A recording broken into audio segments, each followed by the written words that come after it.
SH 인베스트먼트 김선영 연구원입니다. 연구원님, 안녕하십니까? 네, 안녕하십니까? 네. 자, 이날은 아무래도 국채 수익률 자체가 시장에 많이 부담이 된 것 같습니다. 그런 와중에도 종목별로 차별화 장세가 이어졌었던 것 같은데요. 조금 더 자세하게 현지 분위기 전해주시죠. 예, 미국 국채금리가 급등하는 가운데 오늘 뉴욕 증시는 3대 지수가 모두 0.5에서 1%대의 약세를 보였습니다. 미국 재무부의 국채 경매가 저조한 수요 속에 흥행에 실패하면서 이것이 금리 상승으로 이어지며 시장을 끌어내린 하루였는데요. 재무부는 오늘 5년 만기 국채 700억 달러어치, 7년물 국채 440억 달러어치를 발행했지만 투자자들의 반응이 시큰둥한 반응을 보이면서 잔여 국채를 인수해야 할 프라이머리 딜러들의 매수 비중이 높아졌으며 특히 연방준비제도와 직접 거래하는 월스트리트의 대형 은행들로 구성된 이들 딜러들은 다른 투자자들이 경매에서 인수하지 않은 국채들도 모두 인수해야 하는 것으로 알려지고 있습니다. 이와 같은 이유로 인해 오늘 전 업종이 하락했던 가운데 벤치마크인 10년 만기 국채금리는 전일 대비 상승한 4.624%, 달러 인덱스는 0.5%의 오름세를 보였으며 반면 공포지수인 변동성지수 빅스는 10.5%의 급등세를 보였고 비트코인은 1.9% 하락하면서 가상화폐 전반을 끌어내렸습니다. 멕시코와 중국 같은 이른바 신흥시장으로부터 미국과 일본 등 선진국에 이르기까지 각국의 부채가 크게 증가하고 있습니다. 국제금융협회 IIF 보고서에 따르면 올해 1분기 중 세계 부채 규모는 315조 달러로 사상 최고치를 기록했고 1년 전과 비교하면 약 8조 1천억 달러가 증가한 수치로 이는 2차 대전 이후 가장 큰 규모로 특히 인도와 중국, 멕시코 등 신흥시장 부채 증가가 영향을 미친 것으로 나타나고 있습니다. 이들 신흥시장은 10년 전보다 부채가 큰 폭으로 증가한 것으로 집계됐던 반면 한국과 태국, 브라질 등은 달러로 환산했을 때 부채가 감소한 국가들이라고 IIF는 밝히고 있는데요.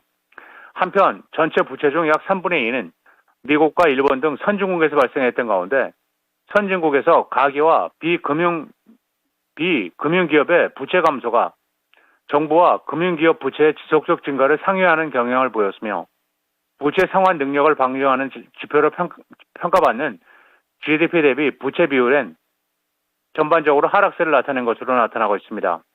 보고서는 미국의 인플레이션 고착화와 채권 시장의 잠재적 역풍이 될 수 있는 무역 마찰, 그리고 지정학적 긴장 고조, 산업별 보호주의 정책에 따른 공급망 제약 등을 글로벌 자금 조달 비용을 상승시킬 수 있는 위험 요소라고 지적하고 있는 상황입니다.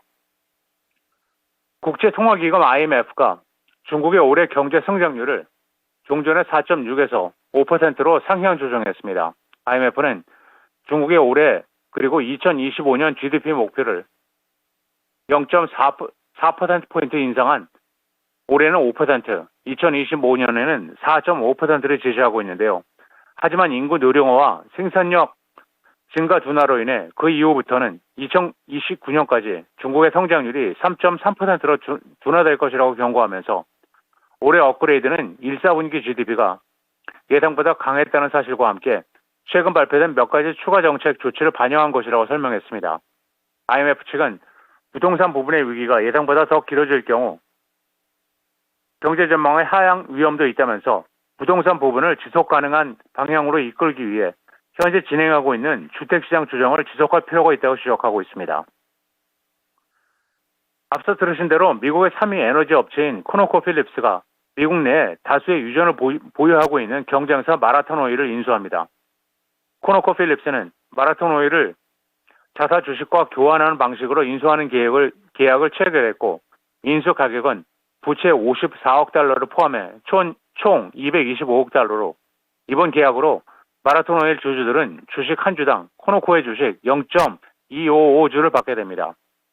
한편 코노코는 이번 계약을 통해 텍사스에서 노스다코타 그리고 적도의 기니까지 유전과 사업권을 확장하게 됐으며 마라톤 오일은 미국 내 뉴멕시코, 텍사스주 등지에 유전을 보유하고 있으며 코노코와 마라톤 오일 모두 석유재벌 록펠러가 보유한 스탠더드 오일이 반독점 규제로 분해되면서 갈라져 나온 기업들인데요. 오늘 코노코필립스는 3%가 하락한 115달러 25센트, 휘인수 업체 마라톤 오일은 8.5%가 급등해 28달러 68센트의 거래를 마쳤습니다. 마지막으로 내일은 상무부의 2, 4분기 GDP 수정치가 발표되며 시장 예상은 3.1%의 성장이며 이어 연방노동부의 주간 신규 실업수당 청구 건수, 전미부동산 중개인협회 4월 잠정주택 매매, 에너지청의 천연가스 재고량이 발표되고 델 테크놀로지, 코스코 홀세일, 마벨 테크놀로지, 호멜푸드, 베스트바이, 달러 제너럴, 푸드라커, 콜스, 벌링턴 스토어스, 암바렐라, 갭 잉크, Zscaler, 얼타 뷰티, 노스트롬 잉크, 비바 시스템스, 아사나 잉크, 그리고 쿠퍼 컴퍼니스가 지난 분기 실적을 발표하게 됩니다. 네, 자, 말씀을 들어보니까 미국에서는 부채나 금리가 좀 부담 요인이 되고 있는 상황이고 반대로 중국 쪽에서 긍정적인 내용들이 예상되고 있다는 점 알아볼 수 있었습니다. 오늘 내용 감사합니다. 예, 감사합니다. 네, 지금까지 SH 인베스트먼트 김선영 연구원이었습니다.